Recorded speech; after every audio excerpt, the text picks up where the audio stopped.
So, the big question is this: how are ambitious people like us, who don't have a lot of resources, did not go to Ivy League colleges, were not born into wealth, how do we become resourceful enough?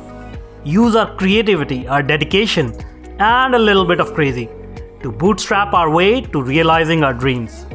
Whether it is launching a new company, launching a new app, or making it to the top of the corporate ladder. That is the question, and this podcast will give you the answers. If you like this video, do not forget to hit that like button now. Or if you want us to improve our content, go ahead and hit the thumbs down button and give us your feedback in the comment section below. Here at Tetranoodle, we are passionate about entrepreneurship, technology, and innovation. Every week, we bring you insightful and engaging interviews, tips, tricks, and strategies to help you grow your business or rise in your corporate profession. So, if you're new here, please consider subscribing. And do not forget to hit that bell icon so that you are notified when we publish new content. Hello, everyone, and welcome to this new episode of Bootstrapping Your Dreams Show. I'm your host, Manuj Aggarwal, and I'm really excited today to talk to Jordan Paris. So Jordan is a 21-year-old author, podcast host, web developer, and a former college athlete seen in Men's Health, Yahoo Finance, and NASDAQ as a beacon of light for inspiring people from all walks of life. And he's got this podcast called Growth Mindset University, which is a very popular podcast. I highly recommend you check it out. And Jordan has interviewed some of the most successful and well-known people on the planet on his podcast. His approach to life and business is simple yet powerful. He says, "Don't make a living, design a life." So that's a beautiful quote. With that creator's mentality, Jordan has been able to produce outstanding results for himself and challenge others to rise above circumstances and take control of their lives, which is what we are all about here on this podcast as well. So welcome, Jordan. It's my pleasure to be here. I've been excited for this one. Awesome. That's great. All right. So let's jump right in. Why don't you tell us a little bit about yourself and your podcast, Growth Mindset University? Growth Mindset University, I mean, gosh, a lot of people ask me how I started it, right? Like how, when, what was the moment? Yeah. I have no clue. I don't know. The only thing I know is that the first episode came out April 17th of 2018. Mm-hmm. And the only reason I know that is because that's what Spotify says happened. Lovely. Otherwise, I wouldn't know. And it's as if I was sleepwalking through the whole process, which isn't too far-fetched because if you listen to the early episodes, they sucked. Yeah. So, I grow as I go. I'm a guy that makes decisions without hesitation. In other words, imperfect action, and I grow as I go. And that's so many things in my life. It's a lot of the good things in my life. I've kind of conditioned myself over a number of years to make these decisions without hesitation, because the more time I have to think about something, the more likely I am to overthink it and probably blow it. And that's everything from book, podcasts, what have you, to approaching a beautiful person across the room. Awesome. That's great. And how did that happen? Like, obviously you're such a young entrepreneur and very successful. So did you experience anything unique? Did you run into any mentors early on in your life? How come, you got such a good start at an early age? Always mentors. Always. I mean, I was just talking with Jarek Robbins. He's of course a decorated performance coach, also the son of Tony Robbins. Oh, wow. And he, he's telling me like trial and error is the stupidest way to try and learn anything. Mm-hmm. If you were to, let's just, rent a plane, say, screw it. And let's see what happens. No, because you want a pilot that lands a plane 80% of the time. Mm-hmm. No. Mm-hmm. That doesn't exist, because you die if you only land the plane 80% of the time. You die 20% of the time. Yeah. Nobody would take a plane. Mm-hmm. So really, trial and error isn't the best way. The best way is to go through get someone who ought to know, someone who's been there and done that, a mentor that can kind of guide you through, help you through the process. And I've done that so many times over. It's with my current mentor, Dennis Yu, who's helping me build this marketing agency for serious podcasters. He's been helping me for quite some time now. And, we're at a point where I'm wheeling and dealing and I'm doing well. And then, I've had mentors for different purposes in my life. Right. And, some of them, I mean, some of them are like, of course I've had Mark Manson on the podcast, but like I see he's just got these amazing courses on his website too. Like I want to become as good of a writer as him. Mm-hmm. So I would naturally go to him to become a better writer. And like his course is amazing. And I'm just so excited to see where my writing skills will go over the next few years and decades, because Mark has indirectly helped me through that process. Dennis is very much so hands-on. I see him all the time. I'll be with him tomorrow. We're flying out to Phoenix. Awesome. I'm flying out to Phoenix, and we're gonna be traveling together for the next few weeks. And but mentors, just abundant throughout my journey. Time and again, just always better together for sure. That's great.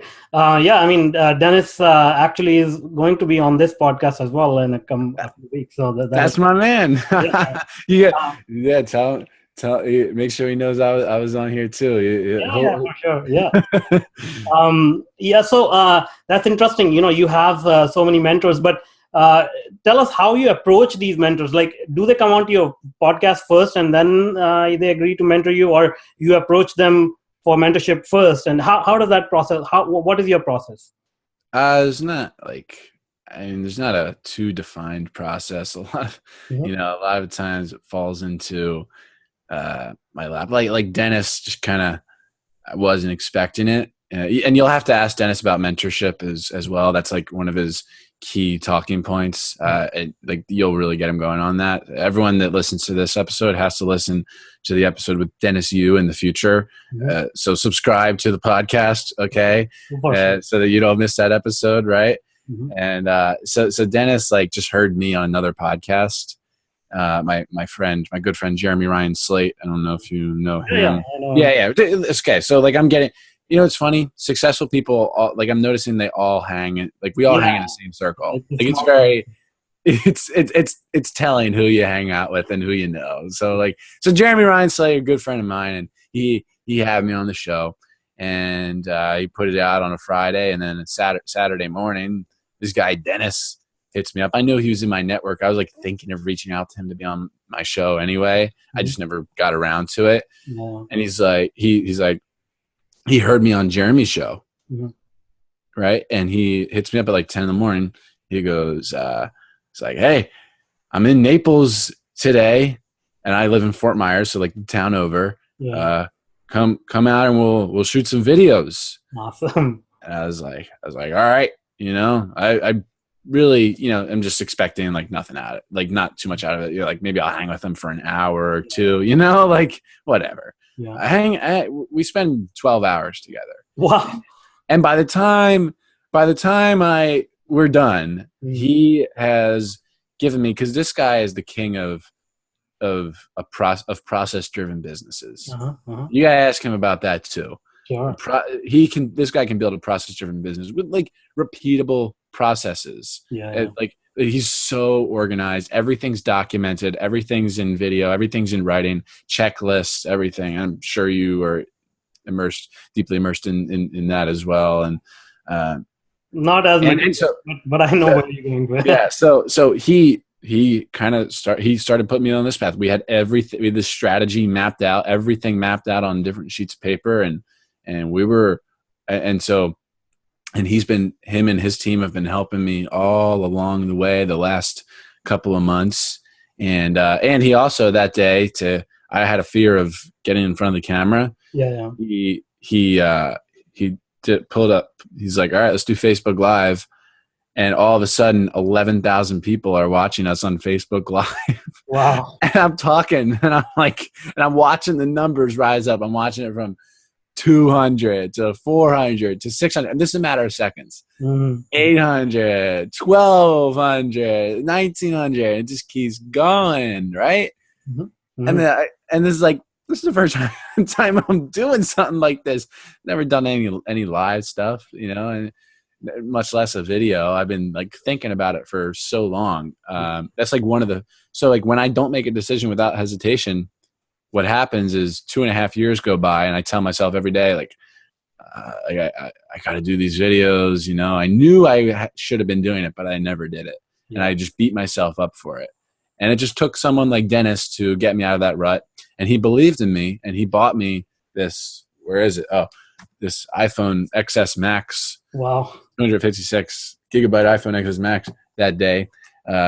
Because in my end of the bargain was to, start shooting 1-minute videos. Because he really believed that I would blow up from that. And I was like, yeah, whatever.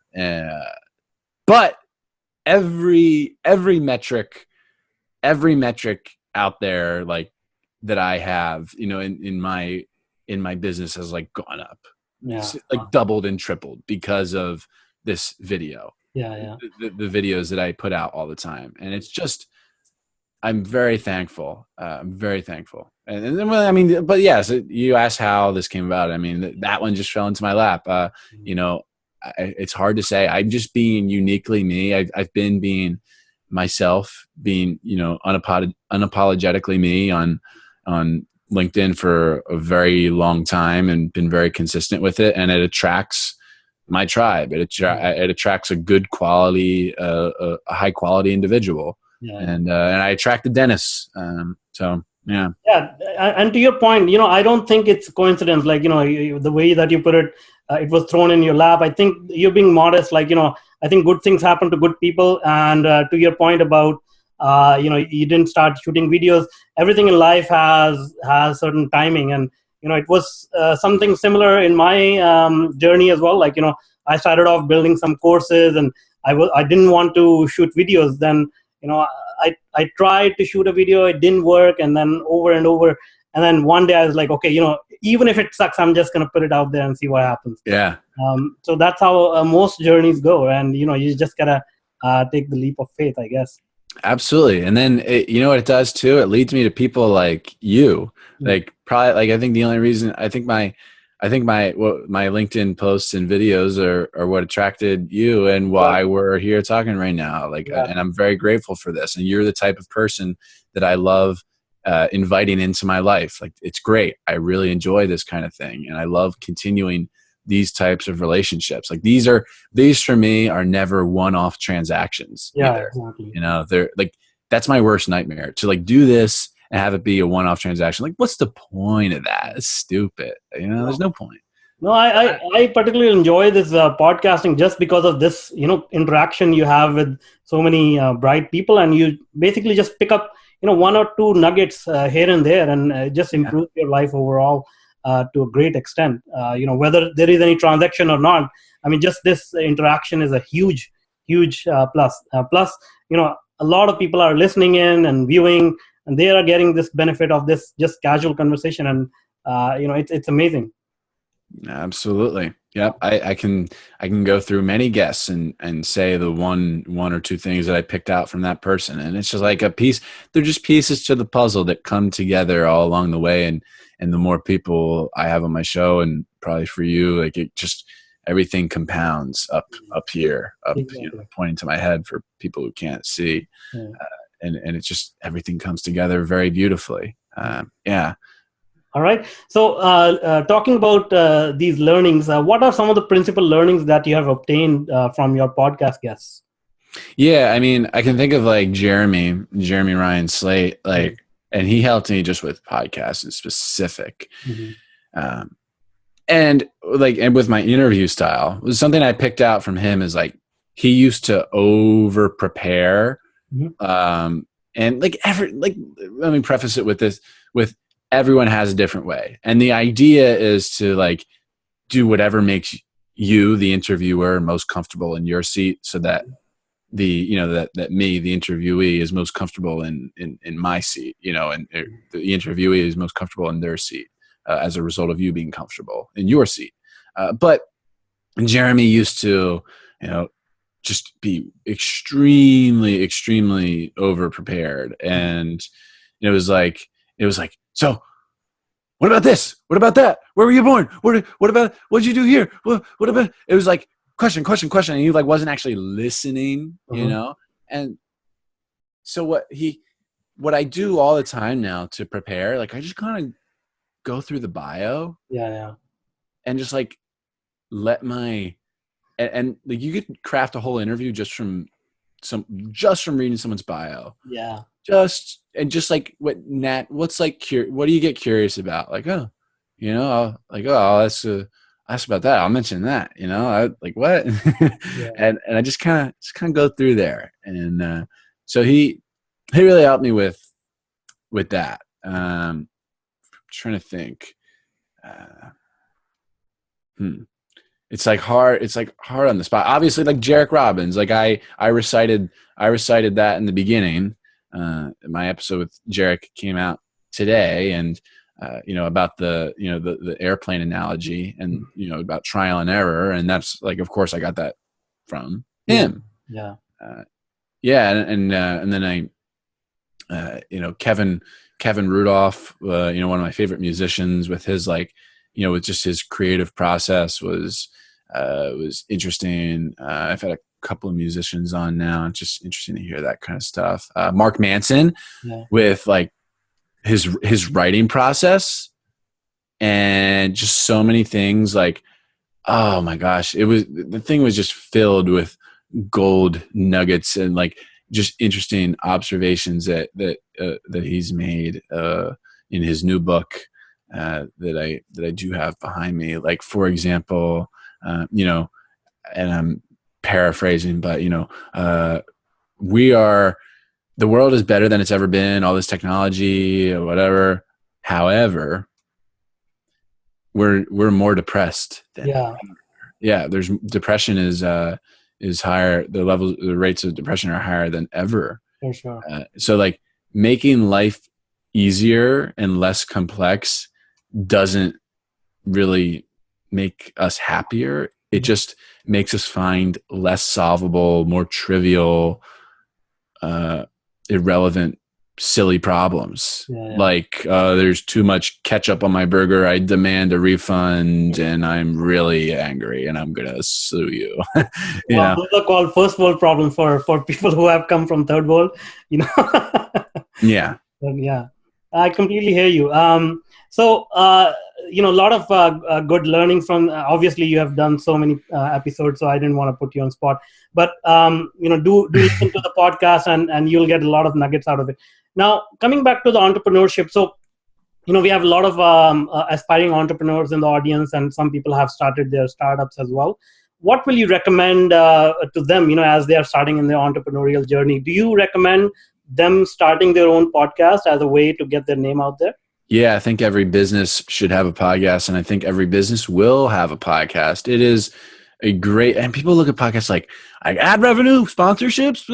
No, that's really hard, and you're like dependent on, like, what if it ends? What happens when the sponsorship like ends and they don't re-up? And I don't like that model. Mm-hmm. And however, if you make podcast part of your funnel, that builds trust and rapport with your customers, and prospective customers over the long term, I think it's an invaluable tool. It's a podcast is very intimate.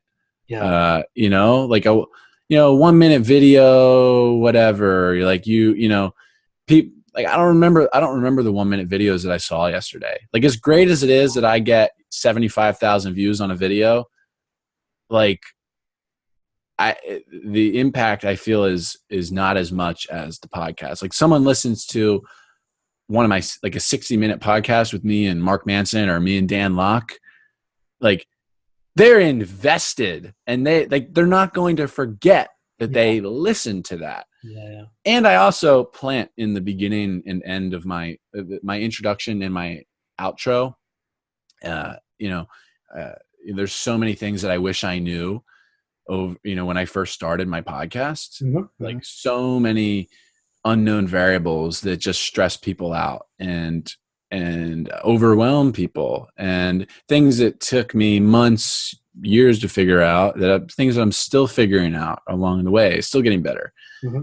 And I just wish somebody gave me, like, solved for those variables in the beginning. Like, I would be so much further along.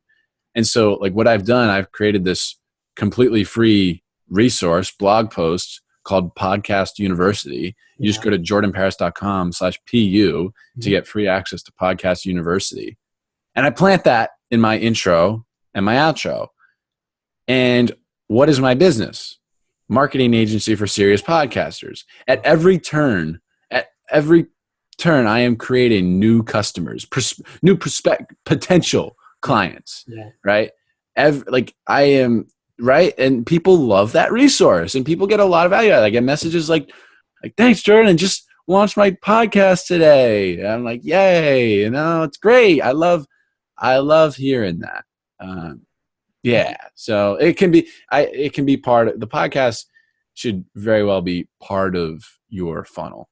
I completely agree. And to your point, 1 minute video is obviously, it puts you out there, but this casual conversation, it's these are candid conversations, and people get to see how you react to certain questions, how you think, and basically get to know you as a person, and that happens over multiple episodes, and by the time they have heard or watched like 10 episodes, they're practically your friends, right? Absolutely. Or so they think. And I mean, a 1 minute video though is just not that intimate. Mm-hmm. Like the goal should be with those 1 minute videos. I mean, it's part of the funnel too. Like the goal, at least for me with those videos, get at all costs, push them to the podcast. Yeah. And then from the podcast to my email list, of course. Like I always mention, I don't even just tag Growth Mindset University, like my company page, in the post. Like I weave it into the story. Right. And the first comment on my post will be, subscribe to Growth Mindset University, so that on Apple Podcasts and Spotify, so that you can succeed in the progressive new age of business and life, with interviews from Mark Manson, Dan Locke, James Altucher, and other luminaries. Awesome. And like that comment gets like 15 likes every time. And my company page even now is that I started doing this 2 months ago, like this, and I had 114 followers on my company page on April 14th of 2019. Now here we are, a little over 2 months later. I got 907 followers on my company page. Like that's a LinkedIn company page. That's good. Like that's very good for that. I'm very pleased with that. And of course, people end up subscribing in Apple Podcasts and Spotify. So I notice that I'm, the promotional videos that I put out to give people a tease of the podcast, I notice that those matter less and less for me. I see. Because so many people are subscribed. And they just listen automatically. Like they just listen when it comes out because they're subscribed. Yeah, cool. So I mean, that's a very good strategy for any entrepreneur, any tech startup founder. Start a podcast, provide some value, and make it a part of your funnel, and that's how it works. So what was the time period between you starting your podcast and then actually monetizing it directly or indirectly? Long time. Started it, as I mentioned, April 17th, 2018. Mm-hmm. Probably almost a year. Awesome. Okay. Probably almost a year it took. Yeah. A lot of my growth has happened in the past 2-3 months. It really has.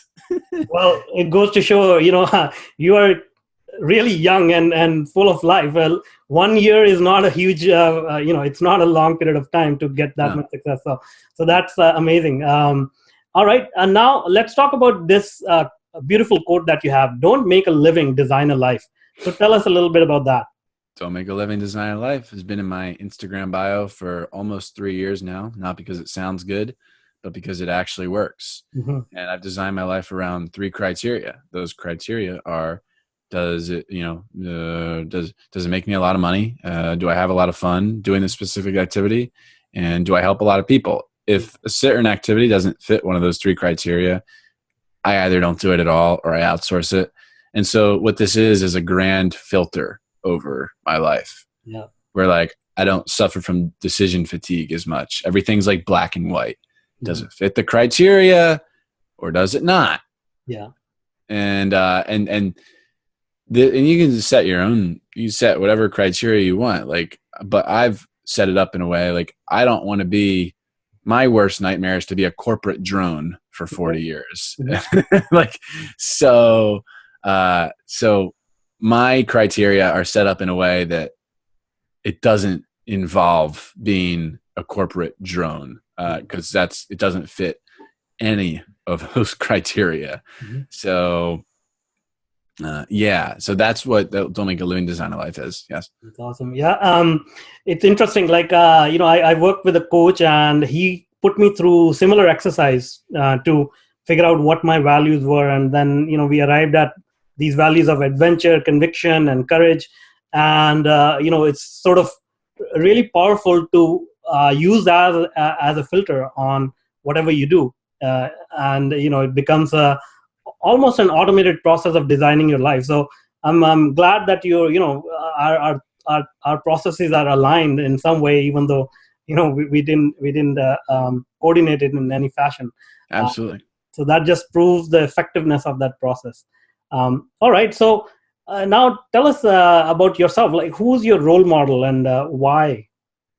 Right now, Dennis Yu is my role model. He's gonna hear this and be like Jordan, shut up. You sound like, gosh. Anyway, Dennis, Mark Manson, people who have what I want. Let's see. A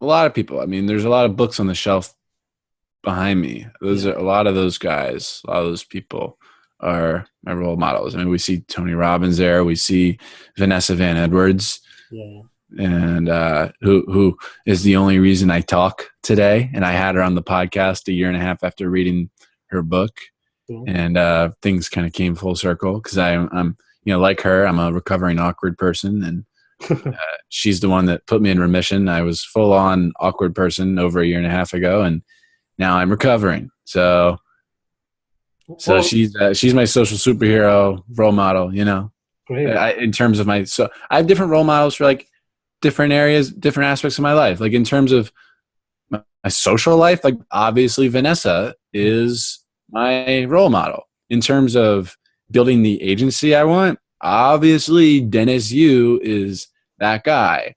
As far as being an amazing writer, which I really, really want to be. That's like, I love writing and I just want to get really good at it. I'm going to get really good at it. I can. Obviously, it makes sense for Mark Manson, who has sold over 8 million copies of The Subtle Art, and his new books are doing very well. It was like a month ago. The Subtle Art and his new book were number 1 and 2 on Amazon's charts. Like, he had the 2 biggest books in the world. So obviously it makes sense for me to turn to him and make him my role model for writing. He's so good. He's so talented. I really just appreciate his writing. I do. Yeah, that's a good strategy. Like, have an open mind and have many mentors in specific areas of your life. That's great. Now, Jordan, I understand that you did not finish college. Is that true? I am being forced to be here still.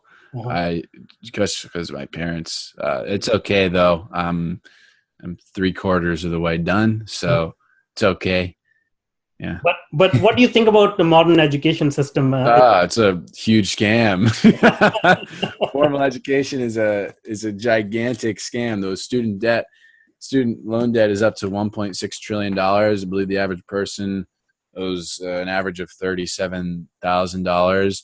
And people my age or a little bit older, I'm 21, so people like a little bit older than me, they're getting married less. Yeah.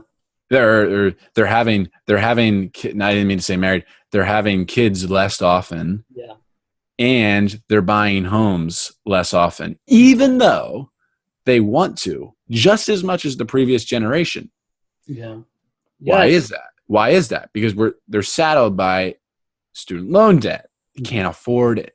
Yeah. Also, what we're learning here, well, first of all, they're robbing us blind. I'm not done with the debt. They're robbing us blind. Like you were told, you need this piece of paper to be successful. Otherwise, if you don't have this piece of paper, you don't have this education, this quote unquote education, you're not going to be successful. And that's just not the case. It's absolutely not.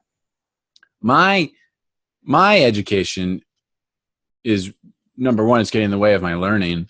My formal education is getting in the way of my learning, and it holds me, it caps the potential of the money that I make. Like, I could make so much more money if I was not in school right now. And it's just so funny. Like,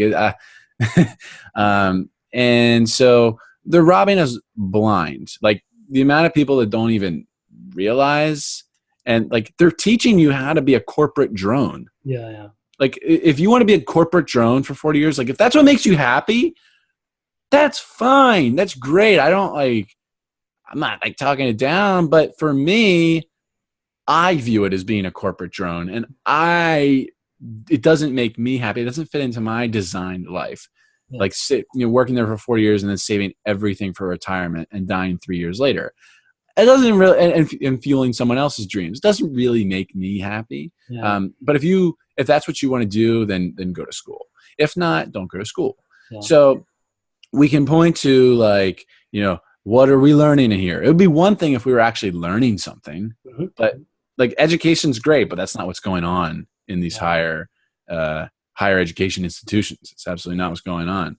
The product, graduating students, is worse than ever, and employers are catching on and not requiring the piece of paper anymore. Some people, what is it, Google? I don't know. I forget. There's a couple of companies now that are, more and more companies are not requiring this piece of paper, because the product has never been worse. And we're not, so like, you go, we take the business school, for example. What's the course? Okay. So they're cookie cutter courses, McGraw-Hill education. Yeah. Right. McGraw-Hill, homework and quizzes you could just click through and still get an A. McGraw-Hill PowerPoints that the teachers just read off of. Oh, and by the way, the teacher hasn't even been there and done that most of the time. Yeah. And then the tests are auto-generated from McGraw-Hill's test bank of 30,000 questions. We bubble it in, our answers into a Scantron. Scantron goes into a machine, and Scantron comes out with a number that somehow defines us. Mm-hmm. I got news for you. Grades are an illusion. Completely an illusion. Well, yeah. I mean, yeah. I completely agree. Yeah. Yeah. Right. We're not learning anything. We're not learning how to build a process-driven business. We're not when Dennis, you taught me this, I was like, wow, like, you just changed my life. Like, you just made me a lot of money over my lifespan. Like, that's ridiculous. Like, we're not learning this in school. Marketing, we're learning things that worked in the 90s for marketing. I'm a marketing major, and I love marketing. I mean, you see me, you like my posts, you comment on my posts, like, you see that stuff. And I'm talking about marketing on here a little bit. I love marketing, but that's not what we're learning in school. We're not learning the things that work today at all. We're learning things that worked in the 90s. We don't learn persuasion. I got a whole list here in this notebook of things we should have learned in school but didn't. We're not learning, what works and what doesn't with persuasion, health and nutrition, how to have healthy relationships and find the ideal spouse, how to build good habits and break bad ones, how to do nothing, meditation, how to build skills as opposed to memorizing. Factual information is irrelevant. You just look it up. And then the whole thing, like, you're not going to have a calculator in the real world. Yeah, I am. And the calculator's right in my pocket. dude. It's there. How money works, communication, human behavior, body language, human connection and vulnerability, honesty, the business process development, delegation. Yeah. That's important. That's a great one. How to find the right people for your team. Even so, like traveling, long-term travel, and making money online. Yeah. So true. I mean, obviously, storytelling, content marketing, relationship marketing. I'm done with that. All right. you're obviously, I touched a nerve there. But I cannot, I have spent a lot of time in this field because I built very large systems and lot of content for higher educational universities. So I know a little thing or two. The problem is like they take so much time to develop curriculum. Like, they take about 5 years on average to develop a curriculum. So you can imagine if they start to build a curriculum about social media today, it's going to be 5 years until they release it, right? And then by that time, it's all gone. And some of our audience is from abroad, and there's a huge problem of student debt because you cannot get through college. It's so expensive.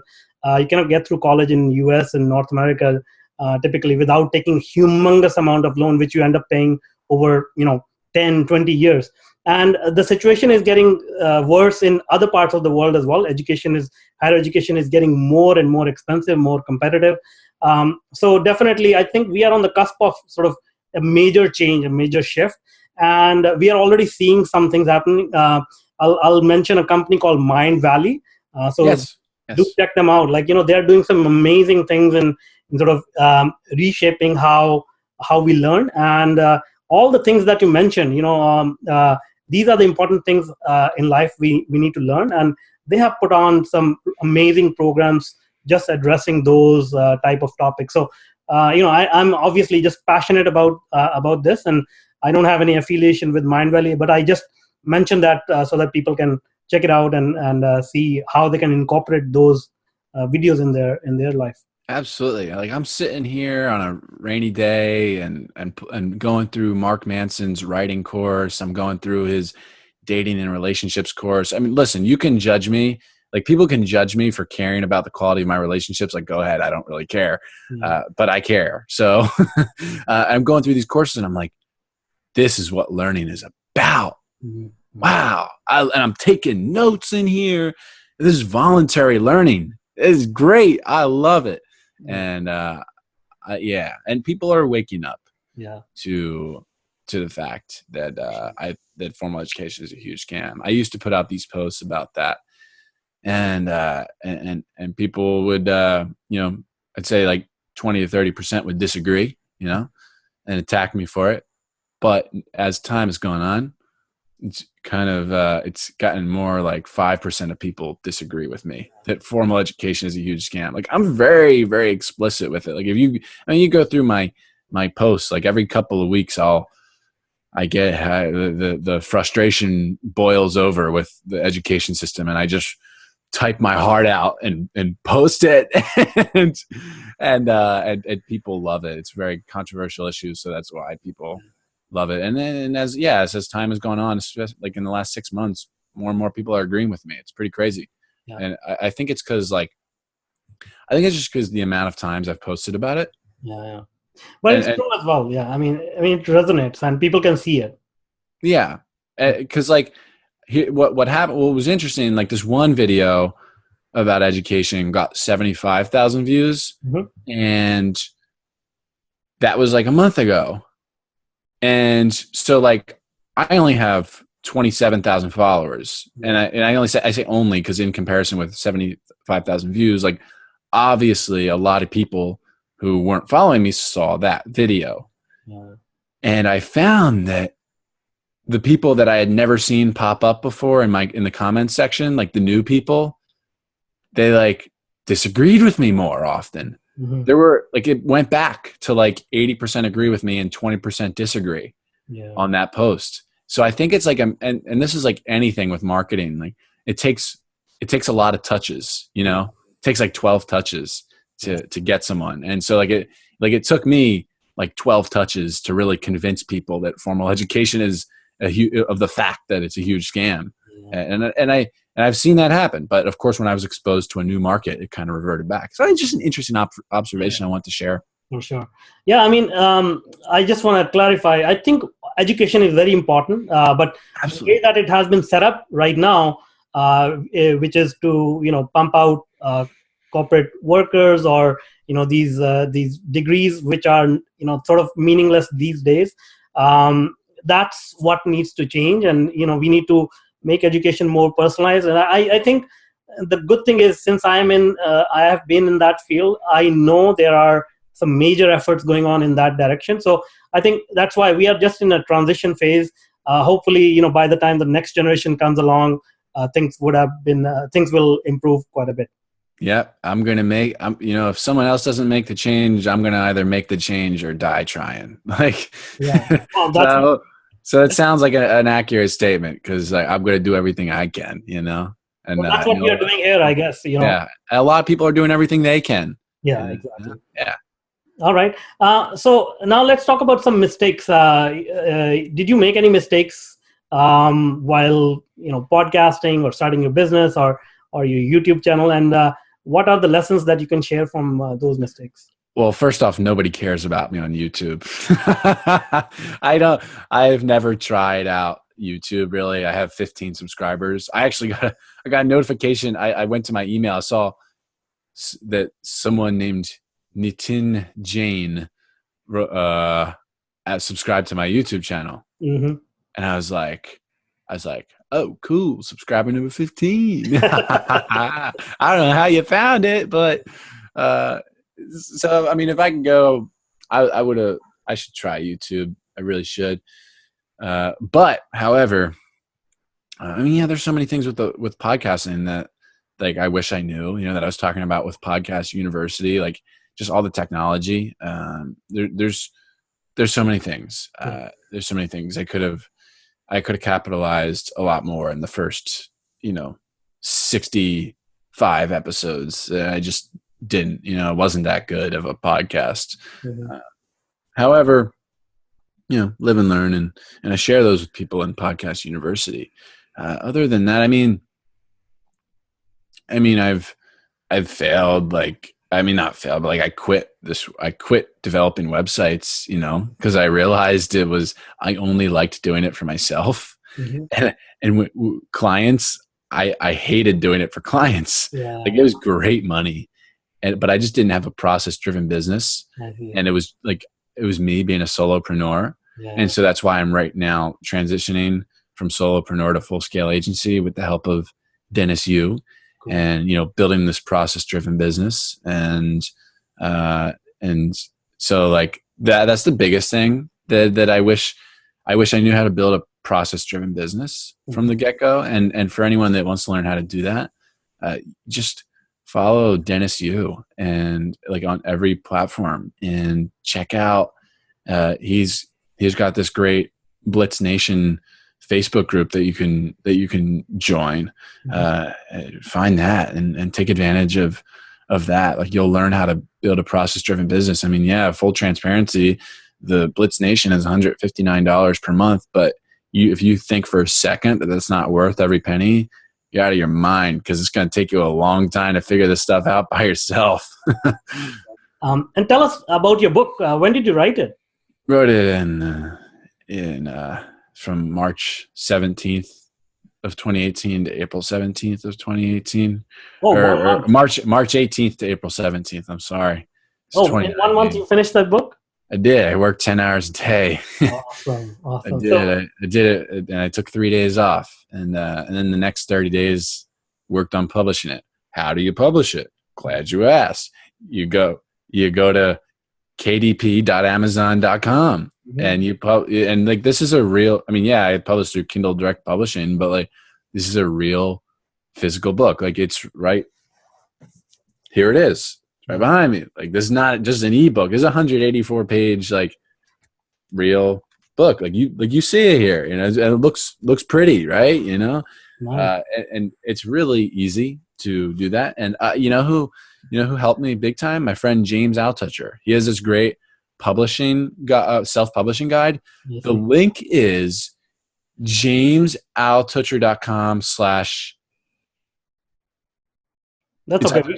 either /publish or /get published. Okay. And like that's the only reason that I know how to that I knew how to do that.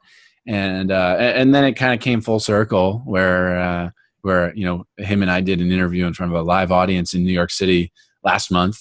It's not out yet, but it will be. And I told him that I was he's the only reason that this book exists. So that's great. And so why did you decide to write a book? I have no idea. It just happened. Decided without hesitation. That's it. It just happened. I guess it passed one of your filters then, I guess. It did. All right, great. So what's next for you, Jordan? I'm really focused on this marketing agency, and I'm just really focused on business and entrepreneurship. Like, I got away for a while without being like a real entrepreneur. Like I was freelancing, as I said, like developing websites, making a quick buck, just being like, podcast, book. But now I've been like, ever since the turn of 2019, I've had this, I've been yearning to become more invested in the world of entrepreneurship and become like a real,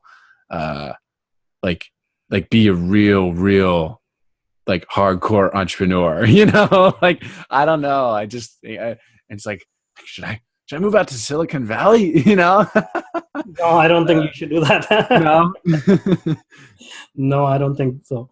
Because, Silicon Valley is, for better or worse, like it's still a sort of a corporate machine, Oh, wow. Yeah. But if you're an entrepreneur, you want to start a startup, you can do it anywhere. Like, location is less important these days, unless you want to be in that, in the vicinity of that big machine.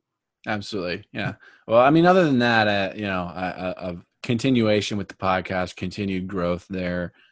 Some really, really cool people on my schedule. Just booked my first billionaire. You'll have to subscribe to the podcast and see when it's released to know who it is.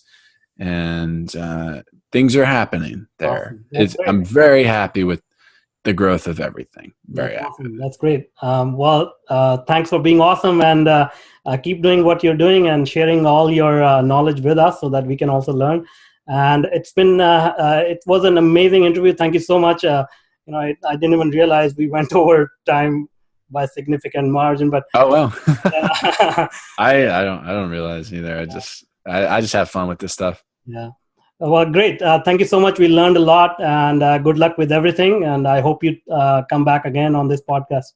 You're the man. Thank you very much. I really admire everything that you're doing with this podcast and the early success that it has had. You know what you're doing, and I'm really excited to continue to watch this. And yes, come back on. Thank you so much. Thanks for the kind words as well. If you like this video, please go ahead and hit that like button. It will mean the world to us. And again, if you want to be notified about our new content, please consider subscribing to our channel. And now, if you are an existing or an aspiring technology entrepreneur, then I invite you to check out my new online workshop, Bootstrapping Your Tech Startup Dreams. Go to go.tetranoodle.com/boot-podcast and sign up for free. I want to make sure more successful and sound decisions are made every day in your tech projects. Let's start finding solutions to your problems. So go to go.tetranoodle.com/boot-podcast, and I look forward to helping you with your tech startup.